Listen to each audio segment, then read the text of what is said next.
The next case in our docket has been continued, so we're down to Meadowbrook Meat Company versus Cantinella.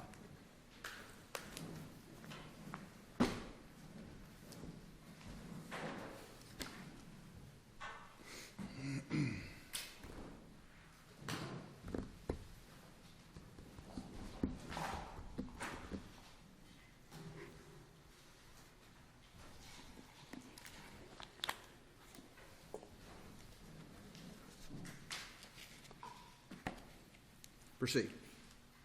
Thank you very much, Your Honor. May it please this honorable court. My name is Lamar Oxford. I am appellate counsel for the defendant below, Meadowbrook Meats, also known as MBM. Given that this case involved 2 years, almost 2 years of extensive discovery, a 2-week jury trial, multiple hotly contested pretrial and post-trial hearings, and ultimately an order granting a new trial 8 months after the jury returned its verdict at the conclusion of a 2-week trial. It's a relatively straightforward issue on appeal. And that is that, as the Supreme Court reminded us 43 years ago in the Lasky case, when a judge makes a very significant decision to ignore or to toss out the unanimous verdict of a jury after a 2-week trial, he has to do the appellate court a favor. He has to do his duty. He has to detail in his order granting a new trial specific reasons for it. He has to show in his order why the jury's verdict was against the manifest weight of the evidence, why it amounts to a miscarriage of justice. And thankfully, while the trial judge does have wide discretion to do so, it is not, as the courts say, unbridled discretion. There are abundant cases in our briefs in which the granting of a new trial has been reversed, sometimes because the order isn't detailed enough to explain why the judge is tossing out the jury verdict, and sometimes because the record simply doesn't support the judge's conclusion. Did Meadowbrook file a motion for rehearing or clarification below of the order granting new trial? No, sir. We filed the appeal. We wholly disagreed with the content of the order. The form was simply adopted from the plaintiff's motion for a new trial. And one of the problems with this order is that the vast majority of it is spent discussing issues that were dealt with pre-trial and at trial, including spoliation and discovery alleged violations. These were decided against Meadowbrook pre-trial and at trial, and still, given the evidence in this case, Judge Sleet, the jury found in favor of the defendant. Well, you don't dispute there was spoliation, do you? We didn't appeal that. We certainly strongly disputed it, but we accepted the judge's decision. Most importantly, Judge Sleet, we accepted the judge's decision to give the jury an adverse presumption instruction against us. That's my next question. Was it an adverse inference instruction or an adverse presumption? They're different. Yes, they are. What was given to the jury as a result of Judge Durance's conclusions as to spoliation? Yes, sir. Initially, he decided to give the jury an instruction of an adverse inference against my client.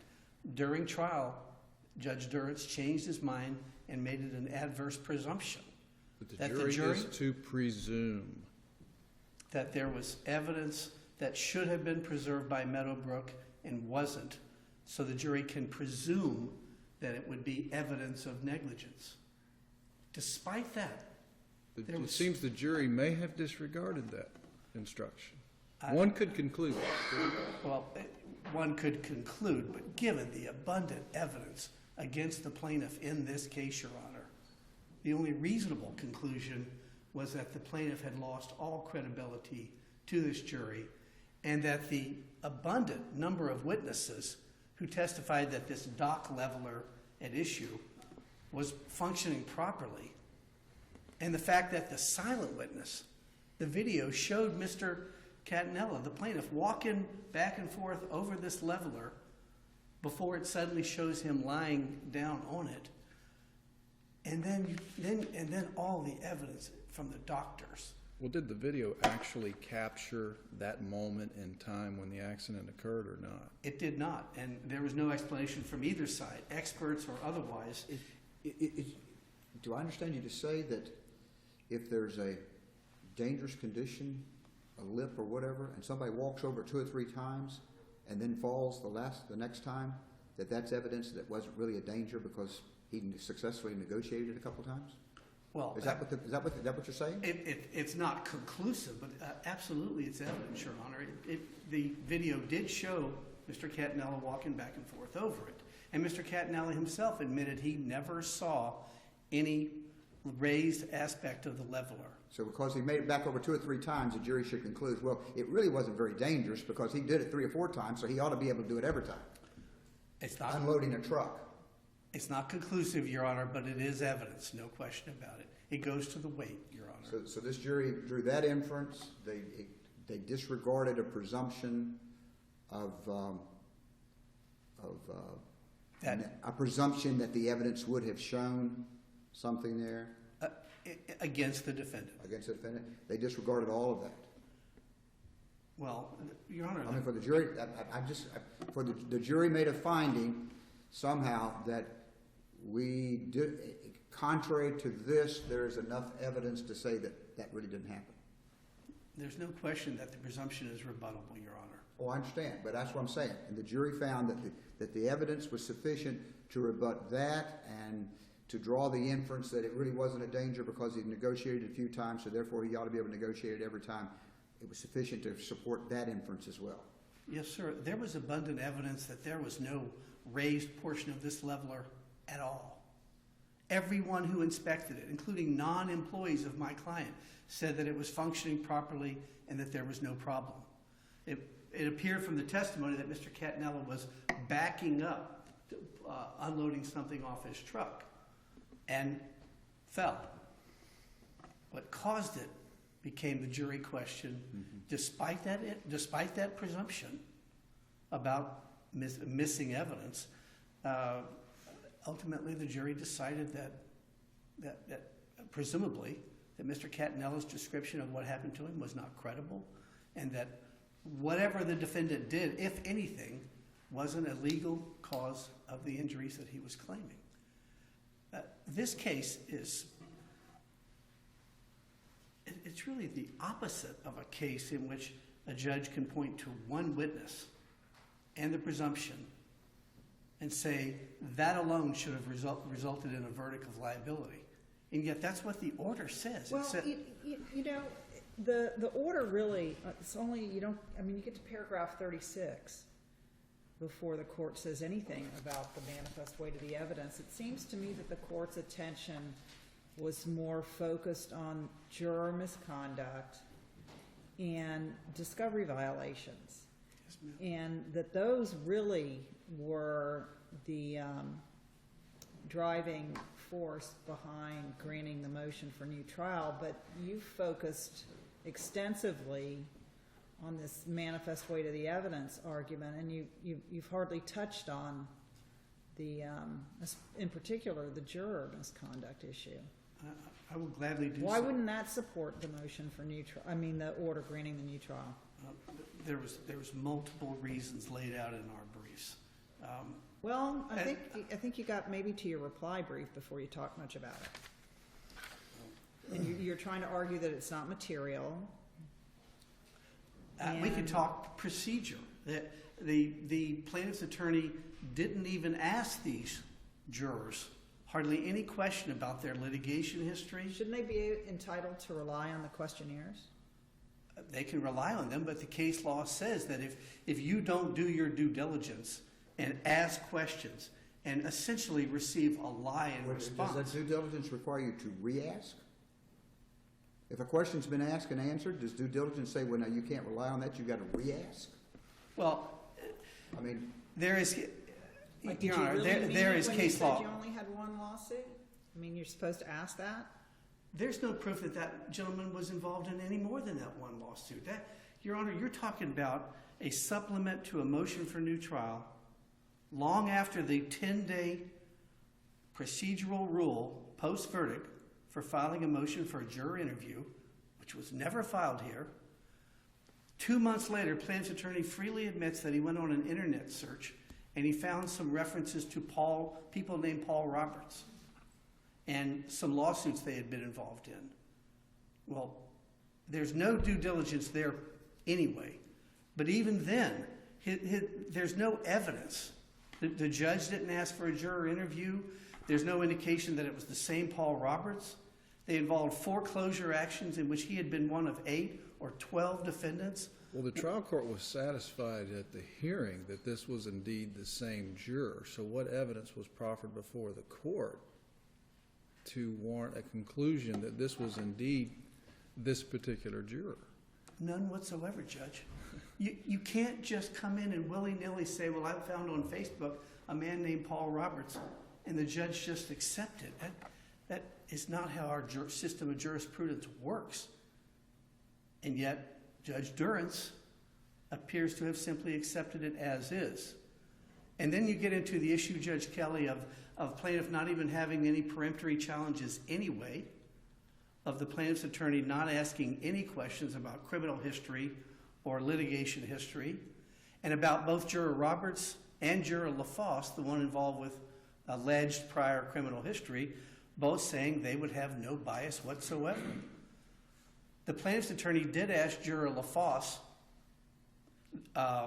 whether he would have any bias to Mr. Catanella because the plaintiff, Mr. Catanella, had an extensive criminal history himself. And he said no. And he said, well, would you favor him, knowing that he had a criminal history? And he said no. Both jurors showed no bias in their responses whatsoever. So juror misconduct, both procedurally, both with regard to the due diligence requirement and with regard to the materiality, was not enough to throw out this jury's unanimous verdict. There's no indication of any connection between anything in the past of Mr. Roberts or Mr. LaFosse that affected their decision on this jury, and there's no real evidence. There was only the bald allegation by the plaintiff's attorney that he had gone on the internet and found some names that were similar. Surely that can't be enough to throw out a jury verdict.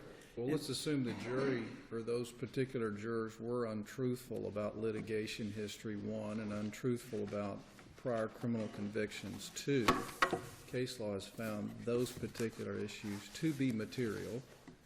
Sometimes. Because if you're not forthright about those issues, then counsel can't make an informed decision as to whether you're going to be impartial and neutral. So if you take that fact, coupled with the fact that the jury, a conclusion that the jury could have disregarded the presumption, then you look at the cases that analyze this issue. How can you demonstrate that there was no reasonable possibility that juror misconduct affected the verdict if you have those two ingredients? Well, working backward, Your Honor, with regard to juror LaFosse in particular, we don't know if he had any criminal history whatsoever. Here's plaintiff's attorney, trial attorney, walking in with a bald allegation that he had found a similar last name, different first name, with a criminal history. But even if it's the same guy, here's a guy who had a criminal history. Plaintiff has an extensive criminal history. He's a convicted felon. If there's going to be any inference there, it's that he might favor this guy, not the opposite. And see, Your Honor, as you roll your eyes, I do too. The whole point to this argument is that we don't know. No motion for a jury interview, no testimony, no evidence. This order is full of bald conclusions with respect to Judge Durrance. Well, assuming the judge found spoliation, assuming that he found discovery violations, you would agree that it's within his discretion to impose such sanctions as striking pleadings, even up to the point of entering a default as to liability. Would you agree with that? Well, I would agree that he's got. Okay, but but he didn't do that. He didn't. He simply granted a new trial. It's a do-over. Well, Could have struck your pleadings. Could have entered a default. He ordered a new trial. but he also ruled against us and imposed sanctions on us. That adverse presumption jury instruction is a powerful plaintiff's tool, very powerful. And yet, look at all the evidence in this case, Your Honor. Look at the enormous number of inconsistencies in the sworn testimony of Plaintiff Catanella between his interrogatory answers, his deposition testimony, and his trial testimony. Look at his treating physicians, his own doctors coming in saying, he told me he had no spinal condition problems. He had no history. And we walk in there with all these records, Judge. We prove this man was not credible. And that alone could have been the reason for the jury verdict. That alone. Despite the jury instruction, despite the alleged discovery violations, despite the spoliation, this jury still heard all this evidence. They heard witness after witness say, we inspected the leveler after this man fell. No problem. They saw the video that Judge Davis and I discussed. This case is replete with problems on the plaintiff's side, and the jury ultimately saw that. Did you want to save any time? 3 minutes, Your Honor. 3 minutes? Okay, you still got a couple minutes in. You still got a couple minutes. You still have 3 minutes. Well, I don't have much more to add beyond, at this point, beyond what our briefs go into detail. The medical causation testimony is very powerful evidence in favor of the defendant. His own treating physician admitted that his degenerative arthritis in his spine, coupled with his difficult labors as a truck driver, could cause the neurogenic bladder and the erectile dysfunction that were the centerpiece of his damages claim. All his treating physicians admitted he didn't give them any history of that, despite being asked. The plaintiff's credibility was destroyed in many different ways. Inference or instruction, presumption, or no presumption. Non-employees testified there was no problems with this level. The judge's discretion is simply not unbridled. It has to be shown by the judge himself. We paid a price for alleged discovery violations and alleged spoliation. That price was paid before the case went to the jury. The plaintiff got the benefit of all that. And still it was a defense verdict. Trial judges should not be allowed to cavalierly throw out unanimous jury verdicts after a 2-week trial without giving you good grounds in their order to explain why. With respect to Judge Durrance, we respectfully submit that's what occurred here. And all we're asking for is a reinstatement of the jury verdict. Thank you very much. Thank you.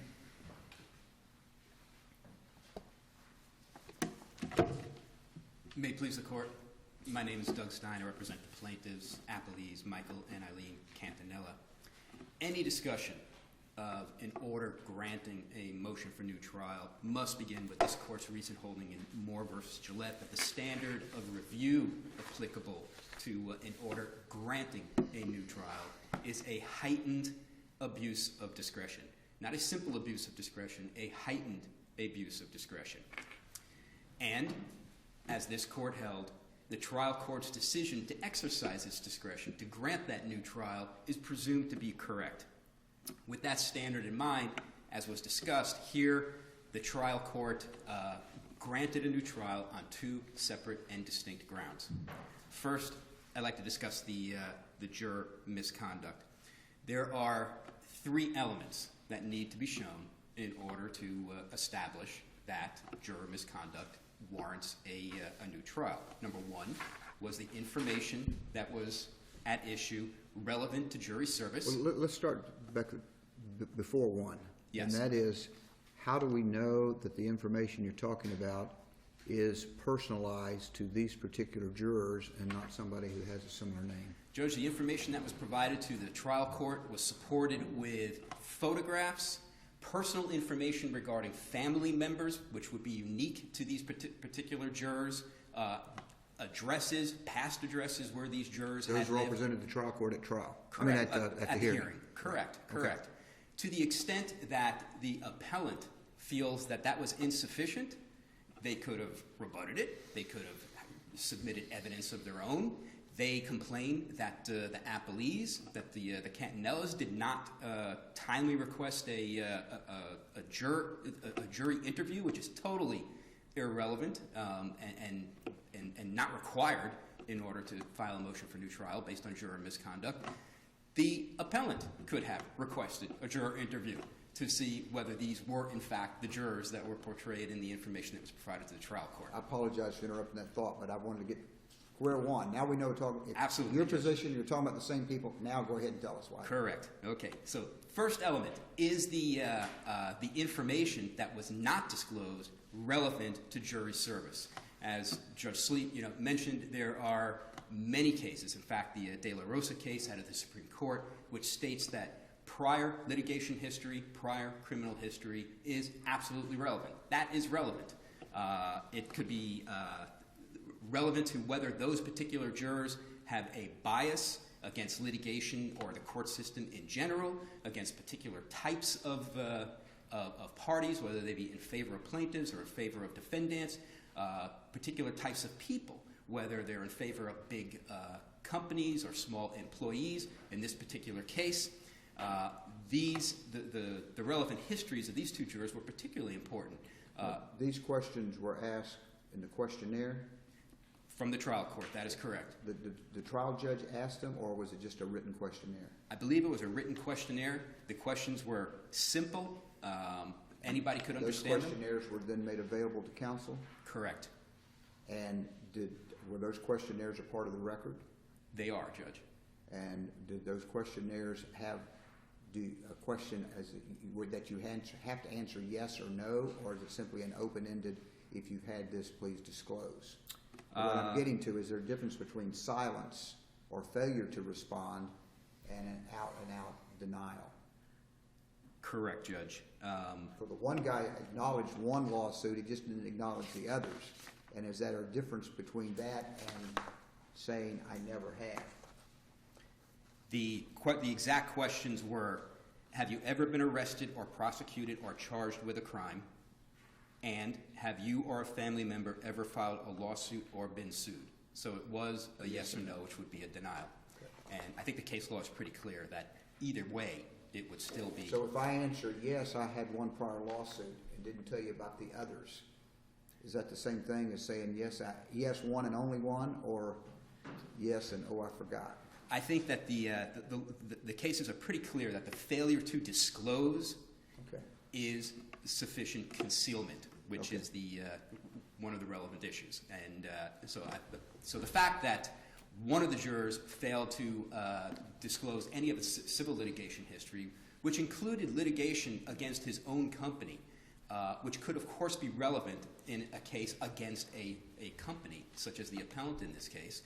And even more importantly, the other juror who failed to totally disclose the criminal history, there's no secret in this case that Michael Cantanella, the plaintiff, had an extensive criminal background, and that was going to be an issue in this case. Now, counsel, stood up at the podium and said, "Well, we can assume that somebody with a juror with a previous criminal background would favor a plaintiff with a previous background." We don't know that.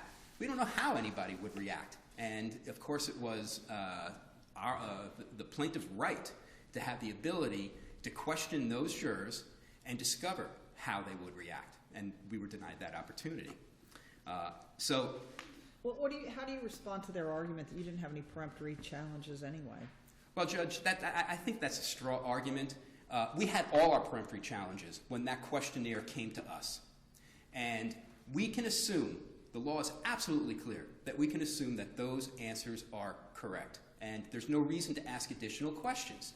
If those questionnaires had been answered properly, it would have enabled the plaintiffs to properly manage the use of their peremptory challenges and perhaps save them so that when Mr. LaFaus and Mr. Roberts came up for questioning, or when it came up to challenge, that there would be peremptory challenges available at that time.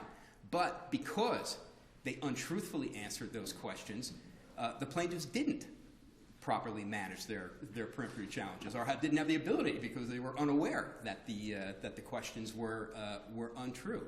So therefore, they used their peremptory challenges on other jurors. So again, it denied the plaintiffs the opportunity to properly manage those peremptory challenges. So the fact that they didn't have any left by the time that it came for accepting or not accepting those two jurors, I think is, like I said, is a straw argument. The last element in regard to whether juror misconduct can warrant a new trial is due diligence. Now, I think that the appellants have totally misconstrued this element. Due diligence has nothing to do with the timing of the discovery of the information or the request for a juror interview or something like that, which isn't required as a prerequisite to begin with. Rather, due diligence is whether the moving party has asked a question of the jurors which they can understand. And if the jurors are asked a question which perhaps they couldn't understand, then whether the moving party has clarified that question. And in this case, as I read to you the two questions, any layperson would understand those questions. There was no need for any explanation.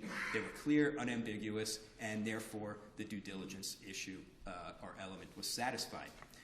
So in light of the fact that the three elements were satisfied, the fact that the jurors were untruthful and engaged in misconduct in this case absolutely support the trial court's exercise of its discretion to grant a new trial. Separate and distinct is the trial court's finding that the verdict was against the manifest weight of the evidence. The first and foremost theme of the appellant's brief is that the order of the trial court, I believe it's a 13-page order, somehow is deficient. In fact, they use the words that the order is deficient because it doesn't supply specific enough facts. Judge Sleet, you raised I think, a very good question as to whether they filed a motion for a rehearing on that order. Because the concept of preserving error for appeal is you must give the trial court the first opportunity to correct its perceived mistake. That wasn't done here. If the appellants had a problem with the form of the order or the amount of facts that were stated in the order, they could have presented that in the motion for rehearing, given the trial judge the opportunity, if it felt there was a need, to correct that deficiency. That didn't happen here. That issue hasn't been preserved. Well, we've yet to require that in this district, have we? I'm not sure whether this court has ruled on that, but the principle, however, is always that the trial court must have the first opportunity to correct its claimed error. And in this case, in regard to that claimed error, the trial court was not given that opportunity. The appellants also, more in the brief than here today, complain that the trial judge spent a lot of time reciting the misconduct during the trial court proceedings and the pretrial proceedings on behalf of the appellant. And therefore, the trial court, because it used the words based on all of the surrounding circumstances, the trial court must have once again punished the appellant by granting a new trial.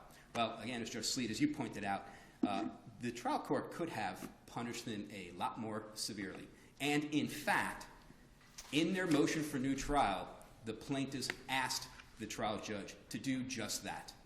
So when I read that 13-page order filled with all the reasons that the trial court granted a new trial, I look at those first 4 or 5 pages of recitation of what occurred in this case as being the reason that the trial judge only granted a new trial, despite all of what I've just said as the trial court in the first 5 pages of my order. Plaintiffs, I'm not going to enter a directed verdict. I'm not going to strike their pleadings. I am only going to grant a new trial. And there is nothing in that order which even suggests that the trial court once again punished the appellant by granting a new trial. The trial court specifically stated the two reasons that it granted the new trial: the juror misconduct and against the manifest weight of the evidence. Was the verdict against the manifest weight of the evidence? The law on this, again, which derives from a case out of this court, the Danek versus Hoffman case, it's not whether the verdict was supported or whether the jury's verdict was supported by the evidence. That's not the question. Once the trial court grants a new trial, the question is now whether the evidence supports the order of the trial court, even if the evidence might also support the jury's verdict. And this is the exact argument that was made in the Danek case and the exact argument made by the appellant, which was rejected in that case. What this court held was that even where there is evidence in the record supporting the jury's verdict, if there is conflicting evidence that the trial court views as more credible and accurate, the trial court properly exercises its broad discretion to grant a new trial. Now, we can go through the record in this case, as I did in the brief, as to what the evidence was in this case. And there are basically two people who testified as to what occurred during the process of the trip and fall and what occurred immediately following the trip and fall. First was the two witnesses as to what occurred during the process is plaintiff Michael and the lumper Mr. Hayward, who was the one who assisted Michael. Michael testified that one thing occurred, and that is that he needed help because the leveler wasn't operating correctly, that he pushed the button on the wall. Mr. Hayward pushed the button on the wall. Michael then went and manually extended the leveler, and then Mr. Hayward came and actually manually pushed the leveler down to the floor. Mr. Hayward testified to something different. Mr. Hayward stated that he simply pushed the button and the leveler extended. He then testified that he had to bend down to yank a chain, which would then lower the leveler to the level of Michael's truck. Those are two opposing views of what occurred. However, what appellant's own expert, Mr. Rugemer, if I'm pronouncing that correctly, testified was that Mr. Hayward would only need to pull that chain if Michael's truck was substantially smaller than a standard truck, and that the truck was not substantially smaller, so there was no need to pull the chain. And what Mr. Hayward had testified to was that he was only able to view the leveler as being not raised, very conveniently, because he had to bend to pull the chain, and when he was bent over, he was able to view the leveler. But the testimony of the expert indicates that that was totally unnecessary, and probably, I'm not saying the expert said this, really questionable as to whether it actually occurred. Secondly, Mr. Hayward testified that what he usually does is, when there's a problem with the leveler, is that he stands in the trailer, reaches around the corner of the wall, which I don't think there was any real measurements as to how far that was, to push the button and lower the leveler. Again, appellant's own witness, their manager, Scott Wolf, testified that's impossible. You are not physically able to stand in the trailer of a truck and push the leveler's button on the wall. So, Mr. Hayward's testimony, the credibility of his testimony was really, really in question.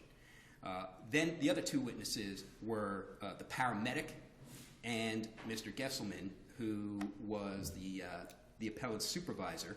The paramedic, who of course has no pecuniary interest in this case, testified that while she was treating Michael on the ground, she noticed that there was a piece of metal sticking up between the dock and the trailer, and that's exactly, of course, where the leveler would be. Mr. Gesselman testified that he didn't see anything wrong. So therein lies the conflicting testimony which the trial court had to consider.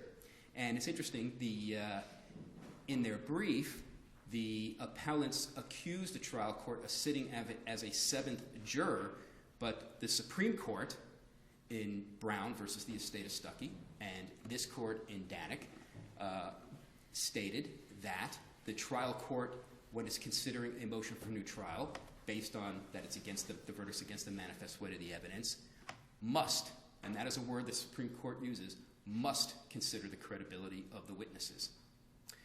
So opposing counsel stood up here and ravished Michael's credibility, that the jury found he was incredible, that there was nothing he could say was truthful. It's exactly the same thing they did to him in the trial. And the new trial, of course, we argue, was particularly appropriate in this case because the jury was deceived as to the credibility of Michael's testimony. And that is a ground for finding that the verdict was against the manifest weight of the evidence. Michael, as we stated, has an extensive criminal background. That wasn't going to be hidden. He knew he was going to have some issues in front of the jury with that background. He didn't intend to walk into the trial, the courtroom, and ask the jury to believe him. He intended to use the evidence that was going to be available to corroborate what occurred. Two pieces of evidence. The leveler itself, as to whether it malfunctioned and whether the appellant was on notice that it malfunctioned, and the security tape. 4 hours of security tape, which for some reason the appellants took, reduced to 55 minutes, which itself has gaps within that 55 minutes, which might have, and probably would have, depicted what exactly occurred in this case. Well, you got a presumption instruction. But the presumption instruction, Your Honor, it was sufficient to make up, well, it was designed to make up for the lack of evidence. And whether it was sufficient is a whole other issue. But it wasn't sufficient to allow Michael to respond to the attacks on his credibility. Because even with that presumption that there might be some evidence, or that there is some evidence that would, the evidence that no longer exists would have been favorable to Michael's position. That presumption, those words, they don't rehabilitate Michael's credibility in front of the jury. Michael had 24 criminal convictions. He was probably being looked at, very carefully by this jury. And the plaintiff brought that out on Michael's cross-exam and brought it out again in the closing argument. Yet, the appellants take the position that the trial court shouldn't have touched this case, should have left Michael's credibility to the jury because of his background. Yet, it was because of the appellant's misconduct that the two pieces of evidence that Michael could have used to either respond to the attacks on his credibility or rehabilitate his credibility, they didn't exist because of the appellant's misconduct. That is precisely... Well, there was also some testimony from doctors about secondary gain and drug-seeking behavior, right? I mean, it wasn't just the testimony. It wasn't just his criminal history. There was other testimony. Well, that may be his true. Credibility, correct? That is correct, Your Honor. But for whatever reason, the jury might have questioned Michael's credibility. Michael was deprived of the opportunity to try to rehabilitate himself or respond to those attacks because the two pieces of concrete evidence that he could have used to do that were no longer available because of the appellant's misconduct. You'll need to wrap it up. Your Honors, the trial court properly exercised its heightened discretion in this case. The order granting the new trial was proper and should be affirmed. Thank you. Thank you. Briefly, Your Honors. Witness after witness after witness told this jury that Mr. Catanella was not credible. His own doctors admitted that he lied to them about his medical history. Witness after witness, not all employees of my client, came in and told this jury they checked that leveler and there was nothing wrong with it. The lumper that he refers to, Mr. Hayward, who was working with Mr. Catanella at the time, said there was nothing wrong with the leveler. It wasn't just Mr. Cantanella's criminal history that belied him to the jury. We pointed out in trial that he said one thing in sworn interrogatory answers, one thing in sworn deposition, one thing in trial, all different. All different. It's the trial judge's duty, if he's going to sit as a seventh juror and throw out a unanimous jury verdict, he's got to tell you why. He's got to tell you why 12 witnesses who all... He spent 36 paragraphs saying why, and in large part, again, it was because of the discovery violations and misconduct during discovery, and it was because of the juror misconduct issue. All of which the discovery and the spoliation, I he mean, dealt with... 35 paragraphs worth of detail on those issues. And I understand you want us to focus on the weight of the evidence issue, and I can understand why you would want us to focus on that. Okay, but that was almost an aside in this order. There were two other grounds for granting this new trial that the judge set out in detail why he was doing it. First of all, manifest weight of the evidence cannot be an aside in a case like this where there's evidence against the plaintiff is overwhelming. Well, if the judge came to a determination that it wasn't a fair trial, that's not a grounds for granting a new trial? We paid a serious price for the spoliation, Your Honor. An adverse presumption instruction to the jury. You can presume that this missing evidence was against the defendant, and they still said no to the plaintiff.